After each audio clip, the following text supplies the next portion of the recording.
बिस्मिल्लाहिर्रहमानिर्रहीम। अस्सलाम वालेकुम सामीन व नाज़रीन। मैं Iqbal Shah advocate Nizampur legal clinic में आपकी खिदमत में हाजिर हूँ लॉ गेट प्रिपरेशन के हवाले से। और आज का क्लास है 144 और पार्ट है 24। और आज का जो क्लास है वो लॉ गेट के हवाले से आखिरी क्लास है। और ये हम आज जो लीगल प्रैक्टिशनर बार काउंसिल एक्ट 1973 और लीगल प्रोफेशन बार काउंसिल जो रूल्स है 1976 के, इसके हवाले से जो बार काउंसिल एक्ट 1976 के रूल है, इस हवाले से आज मैंने कोई 26 क्वेश्चनियर तैयार किए हैं ऑप्शंस के साथ। और चूंकि इसमें 10% पेपर जो है लॉ गेट का 10% वो लीगल प्रैक्टिशनर एक्ट और या बार काउंसिल एक्ट 1973 या बार काउंसिल रूल 1976 से आता है, तो आज मैंने इसके हवाले से 26 सवालात जो हैं वो तैयार किए हैं। और आज हम लॉ गेट जो प्रिपरेशन सिलसिला है वो उसको हम अख्ताम तक पहुंचा देंगे इंशाल्लाह। फिर अगर इसकी ज़रूरत हुई तो हम उसके हवाले से लेक्चर देंगे। और फिर हम आ जाएंगे अपने फैमिली एक्ट, जहाँ से हमने छोड़ा था वहाँ से हम उसको जोड़ेंगे, वहाँ से हम आगे चलेंगे। तो चलते हैं आज हम लॉ गेट प्रिपरेशन के हवाले से जो लीगल प्रैक्टिशनर जो बार काउंसिल एक्ट है 1973 और बार काउंसिल एक्ट 19 रूल जो है 1976 के हवाले से जो क्वेश्चनियर हैं वो हम 1 बाय 1 पढ़ते हैं। उसके जो ऑप्शंस हैं वो उनमें से किसी एक को हम दुरुस्त करार देंगे जो लॉ गेट के सिलेबस, पाकिस्तान बार काउंसिल के सिलेबस के मुताबिक बनाया गया है और उसी के मुताबिक सवालात आते हैं। तो चलते हैं क्वेश्चन नंबर 1 की तरफ। पहला क्वेश्चन है, हु इज़ एन एडवोकेट? ये जो एडवोकेट होता है ये होता कौन है, कैसे बनता है, तो किसको हम एडवोकेट कहेंगे? क्या हर वो बंदा जिसने LLB की डिग्री ली हुई होती है वो एडवोकेट कहलाता है या नहीं? सिर्फ LLB की डिग्री ज़रूरी नहीं है। जैसे MBBS होता है, आपने देखा होगा उनके बोर्ड के साथ MBBS के साथ छोटा लिखा होता RMP। जब तक वो RMP नहीं होता, जो वो रजिस्टर्ड मेडिकल प्रैक्टिशनर नहीं होता, वो डॉक्टरी नहीं कर सकता, वो मेडिकल क्लिनिक जो है वो नहीं चला सकता। MBBS की डिग्री जो है वो काफ़ी नहीं होती। इसी तरह LLB की डिग्री जो है वो काफ़ी नहीं है जब तक वो बार काउंसिल किसी भी हमारे जो सूबे में, वो खैबर पख्तूनख्वा बार काउंसिल हो, वो जो है पाकिस्तान पंजाब बार काउंसिल हो, वो बलूचिस्तान बार काउंसिल हो या सिंध बार काउंसिल हो, जिसमें वो बेसिकली अपने आप को इनरोल्ड नहीं करता और फिर उसके अलावा दीगर किसी तहसील या टाउन या ज़िले में अपने आप को एनरोल नहीं करता। जैसे कि हम देखते हैं कि सिंध बार काउंसिल का एनरोल्ड होता है तो वो जाके कराची बार में, यानी लाजमी बात है कराची में भी फिर 5 अजला हैं, किसी भी ज़िले में वो अपने आप को एनरोल कर लेता है कराची बार के रुकन की हैसियत से। इसी तरह अगर वो डिस्ट्रिक्ट मलीर से ताल्लुक़ रखता है तो उधर जाते हैं, अगर वो नवाबशाह से ताल्लुक़ रखता है तो वहाँ डिस्ट्रिक्ट में अपने आप को एनरोल करते हैं। इसी तरह खैबर पख्तूनख्वा बार का होता है तो वो वहाँ एनरोल्ड होकर फिर मुख्तलिफ ज़िलों में जाके अपने आप को मेंबर बनाते हैं वहाँ के बार काउंसिल के भी। तो क्वेश्चन नंबर 1 इसी से मुतालिक है। चूँकि बार काउंसिल का ताल्लुक वकीलों से होता है इसलिए मैंने पहला सवाल भी यही रखा है कि हु इज़ एन एडवोकेट, वकील होता कौन है? तो इसके 2 ऑप्शन हैं। A person enter in any role under the provision of this act. In role, जो रोल होता है पाकिस्तान जो सिंध बार काउंसिल का रोल है या इसमें अपने आप को जब वो प्रोविज़न इस पाकिस्तान बार काउंसिल एक्ट के प्रोविज़न के मुताबिक जब पहले वो उसमें एनरोल कर लेता है तो वो क्या कहलाता है? तो वो बंदा के लिए person not enter in any role under the provision of this act. तो आपका जवाब पहला वाला होगा, a person entered in any role under the provision of this act. इसी के मुताबिक अपने आप को एनरोल करते तो वो वकील कहलाएगा, वो प्रैक्टिस करेगा। अदरवाइज सिर्फ LLB के डिग्री पे कोई प्रैक्टिस नहीं कर सकता और ना वो एडवोकेट कहलाता है। आमतौर पर हम देखते हैं कि जब हम किसी को बोलते हैं कि मैं वकील हूँ, एडवोकेट हूँ, तो बोलता है ये फ़लाने भी LLB के, ये भी वकील है। तो बोलते हैं कहाँ प्रैक्टिस करते हैं? नहीं, मैं प्रैक्टिस नहीं करता हूँ, मैंने LLB किया हुआ है। तो बाज़ लोग तसव्वुर करते हैं कि जिन्होंने LLB भी किया हुआ तो वो जाके वो एडवोकेट कहलाता है, तो वो एडवोकेट नहीं होता। मैं ये नहीं कह रहा कि मैं खुदा न खास्ता कोई डिफरेंस के हवाले से कि नहीं, समझाने के मुताबिक कहता हूँ कि एडवोकेट कौन कहलाता है और नॉन एडवोकेट कौन कहलाता है। इसी तरह का क्वेश्चन नंबर 2 है, which section deals with bar council act. अब ये जो बार काउंसिल एक्ट है वो कौन सा सेक्शन जो है डील करता है? सेक्शन 11, सेक्शन 10 और सेक्शन 9। तो आप बताएंगे सेक्शन 11 जो सेक्शन है बार काउंसिल के हवाले से, इसके मुताबिक तमाम फंक्शन वगैरह वगैरह ये सारे, कौन सा सेक्शन है? तो सेक्शन 11 है। इसी तरह क्वेश्चन नंबर 3 है, what does legal practitioner mean. अब ये आ गया वो एडवोकेट या लीगल प्रैक्टिशनर। लीगल प्रैक्टिशनर जिस तरह मैंने कहा कि डॉक्टर, रजिस्टर्ड मेडिकल प्रैक्टिशनर, ये लीगल प्रैक्टिशनर होता है। तो what does legal practitioner means? An advocate, option number 1। Number 2 non advocate, तो आपका जवाब होगा एन एडवोकेट। जो लीगल प्रैक्टिशनर होगा वो एडवोकेट कहलाएगा। अब आप मेरे ख्याल से इस क्वेश्चन से ये बात ही क्लियर हो गई होगी। अब क्वेश्चन नंबर 4 की तरफ चलते हैं। What is bar council? ये बार काउंसिल होता है क्या? ऑप्शन है 2। A bar council constituted under the act of bar council act 1973। A bar council not constituted under the act of bar council 1973। तो आपका जवाब ऑप्शन नंबर 1 होगा। A bar council constituted under the act of bar council act 1973। इसी तरह question number 5 है, what is role. ये जो कहते हैं कि हम कहते हैं किसी एनी रोल में जो वकील अपने आप को एंटर करते, तो ये रोल होता क्या? तो ये the role of an advocate maintained by a bar council, option number 1। The role of advocate not maintain by bar council, तो ये एक रोल होता है, नामों के फेहरिस्त होती है, वो सारा कौन रोल पाकिस्तान जो है वो जो the role of an advocate maintain by bar council, तो ये इसके जवाब है। ये नामों की फेहरिस्त के तौर पर उसका पूरा बायोडाटा मौजूद होता है, तो उसको रोल कहते हैं। इसी तरह क्वेश्चन नंबर 6 की तरफ हम बढ़ते हैं। Term of every bar council shall be. अब ये जो टर्म है बार काउंसिल का, वो इसका जो टर्म होता है कितने सालों के लिए होता है? 5 ईयर, 6 ईयर, 7 ईयर। तो आपका जवाब होगा 5 ईयर्स। इसी तरह 7 क्वेश्चन है, which section deal with the qualification of membership. ये जो मेंबरशिप होती है इसकी क्वालिफिकेशन के हवाले से कौन सा सेक्शन बार काउंसिल का जो सेक्शन है कौन सा डील करता है? तो 3 ऑप्शन है, सेक्शन 5A, सेक्शन 5B और सेक्शन 5C। तो आपका जवाब होगा सेक्शन 5A। इसी तरह क्वेश्चन नंबर 8 है, which section deal with disqualification for membership of bar council. पहले तो क्वालिफिकेशन है, फिर डिस्क्वालिफिकेशन के लिए कौन सा क्वेश्चन सेक्शन जो है वो डील करता है? तो 3 ऑप्शन है, सेक्शन 5B, सेक्शन 5C और सेक्शन 5A। तो आपका जवाब होगा सेक्शन 5B। यानी 5A जो है वो क्वालिफिकेशन से ताल्लुक रखता है, 5B जो है वो डिस्क्वालिफिकेशन से। इसी तरह क्वेश्चन 9 की तरफ बढ़ते हैं। Section 6 deal with the chairman and vice chairman of the provincial bar council.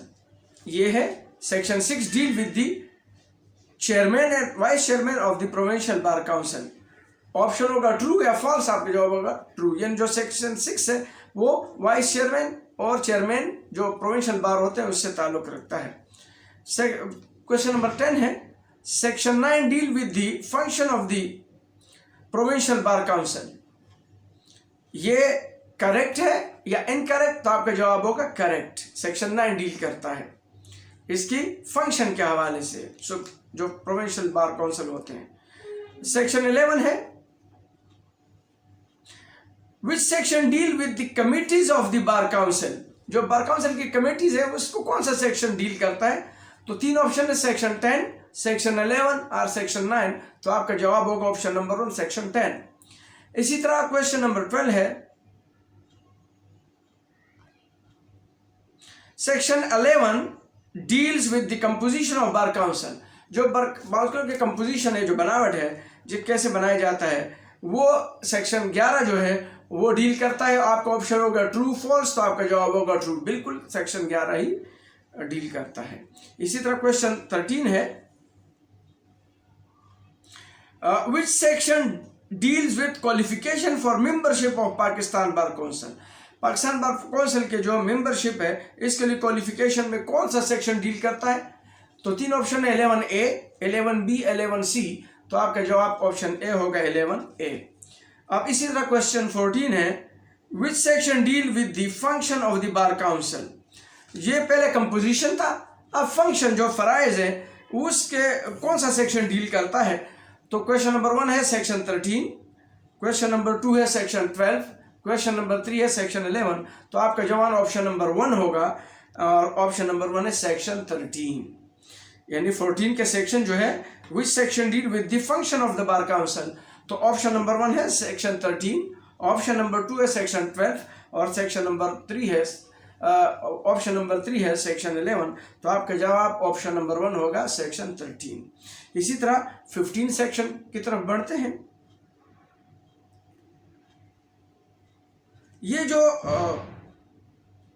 Which section deal with the funds of bar council, जो काउंसिल के फंड्स है उसके से कौन सा सेक्शन डील करता है? तो पहला ऑप्शन है सेक्शन 17, सेक्शन फिर ऑप्शन है 15, थर्ड ऑप्शन है 16। तो आपका जवाब होगा 17, ऑप्शन नंबर 1। इसी तरह हम क्वेश्चन नंबर 18 की अब 15 तक 16 की तरफ 16 की तरफ सॉरी, और ये कहता है which section deal with the class of advocate.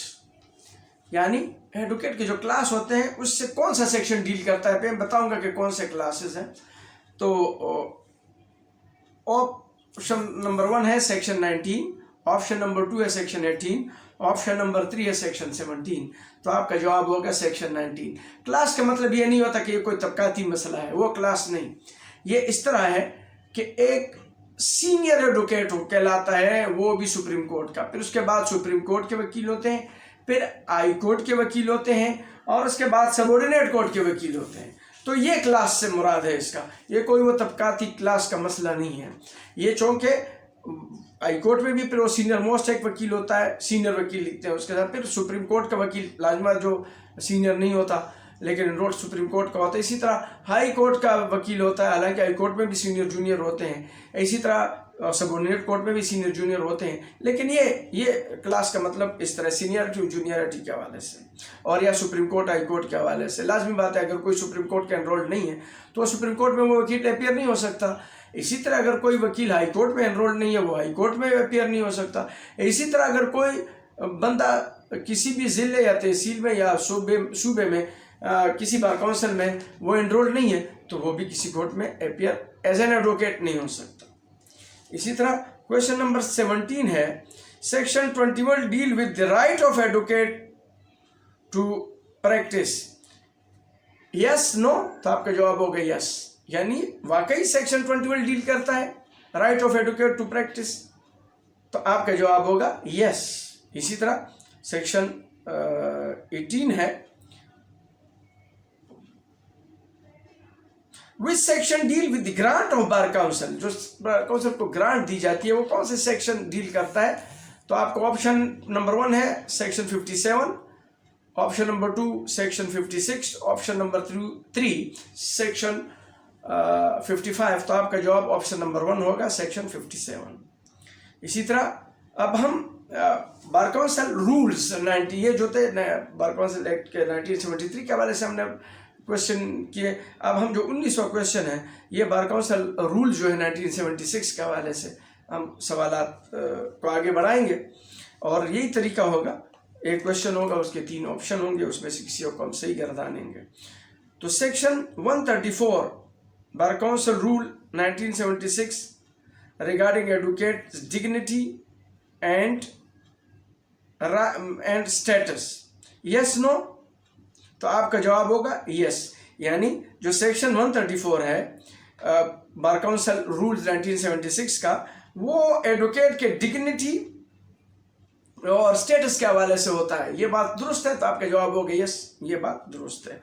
आपको ऑप्शन यस होगा, नो नहीं, जबकि आपको दो ऑप्शन यस और नो दिए गए होंगे। इसी तरह क्वेश्चन नंबर 20 है, section 135 of the Bar Council Rule 1976 deal with the advocate shall not solicit profession employment, यानी जो है वो कोई और एम्प्लॉयमेंट जो है वो नहीं कर सकता अगर वो मेंबर बन जाए। तो इसका जवाब होगा ट्रू फॉल्स, तो आपका जो होगा ट्रू। ये 135 इस पे कदरन लगाते हैं कि अगर वो एनरोल हो जाते हैं तो वो कहीं जाके एम्प्लॉयमेंट नहीं कर सकते। इसी तरह सेक्शन क्वेश्चन 21 है और सेक्शन है 137।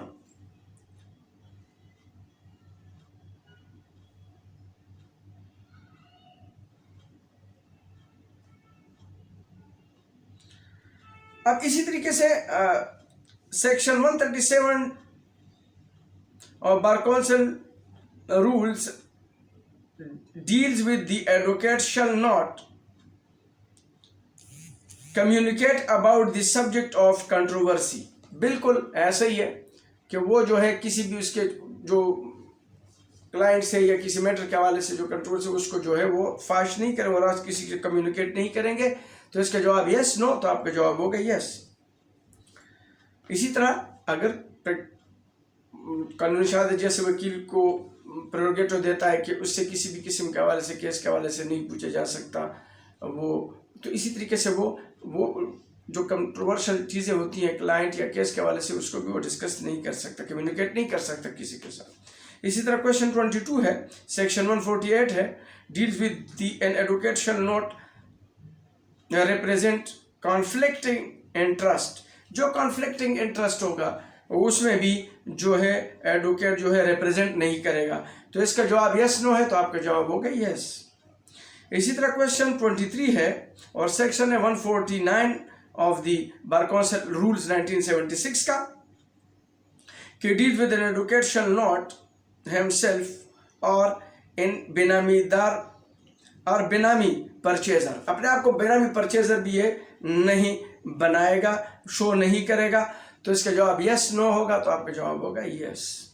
इसी तरह क्वेश्चन 24 है और सेक्शन है 150 पाकिस्तान बार काउंसिल रूल 1976 के हवाले से कि section 150 deals with an advocate shall not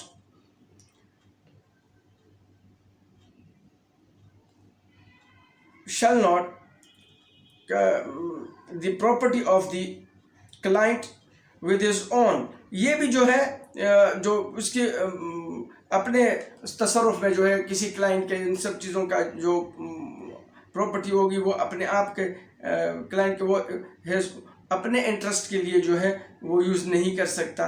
ये भी जो है सेक्शन 150 डील करता है। तो आपका जवाब होगा, आपको ऑप्शन दिएगा यस नो कि वो कर सकता है नहीं कर सकता, तो आपका जवाब होगा यस, यानी वो नहीं कर सकता। यानी ये वो ड्यूटियां हैं जो एडवोकेट पे भी लगी गई कि वो क्या क्या चीज़ें कर सकता है क्या नहीं कर सकता।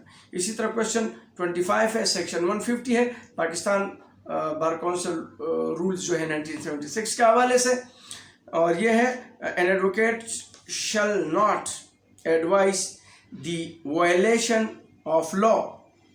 करेक्ट एंड करेक्ट, आप बोलेंगे करेक्ट, यानी वकील किसी को गलत रास्ता नहीं दिखा सकता, वो सही मशवरा दे सकता है, वो इलीगलिटी पे किसी को नहीं वो कर सकता कि वो इसको बोले फला को मारो मैं जिम्मेदार हूँ, फला करे कानून ये कर मैं कर सकता हूँ, या गलत रास्ते गलत एडवाइस इलीगल एडवाइस वो किसी को नहीं दे सकता, वो लीगल एडवाइस दे सकता है। ये सेक्शन 150 है, ये बार काउंसिल रूल्स है 1976 का। तो ये आपको दो ऑप्शन दिए होंगे करेक्ट एंड करेक्ट, तो आपका जवाब होगा करेक्ट। इसी तरह क्वेश्चन 26 है, सेक्शन है 174 बार काउंसिल रूल 1976 के हवाले से, और ये आखिरी क्वेश्चन है कि section 174 an advocate can not display 1.5 inch और 2 इंच नेम प्लेट का जो है या जो डिस्प्ले करता है बोर्ड लगाता है, तो वो 1.5 इंच या 2 इंच से ज्यादा का नहीं लगा सकता। जितने बड़े बड़े लोगों ने लगाया साइन बोर्ड वगैरह ऐसा नहीं लगा सकता। तो इसका जवाब आपको दिया गया कि लगा सकता है कि नहीं, करेक्ट एंड करेक्ट, तो आपका जवाब होगा करेक्ट, यानी वो 174 के हवाले से वो नहीं लगा सकता, बड़े बड़े बैनर बोर्ड नहीं लगा सकते, वो एक छोटा सा नेम प्लेट 1.5 इंच का या 2 इंच तक के लंबाई या चौड़ाई जो होगी उसकी वो लगा सकता है, जिससे वो अपने नाम के हवाले से जो है अपने चैम्बर पे और इस हवाले से वो लगा सकता है, इससे बड़ा जो है वो नहीं लगा सकता।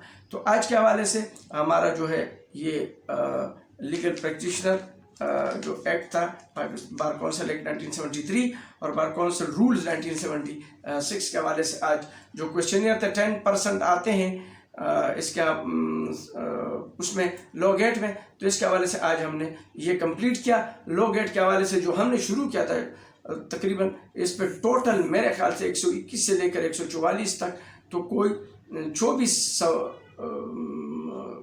सवाल वो बनते हैं क्लासेस जो लॉ गेट के हवाले से हुए। तो आज हम ये कंप्लीट करते हैं और कल से इंशाल्लाह या नेक्स्ट क्वेश्चन से हमने जो फैमिली लॉ का सिलसिला तोड़ा था वहाँ से हम जोड़ेंगे। तब तक के लिए इजाज़त चाहता हूँ। अल्लाह हाफ़िज़।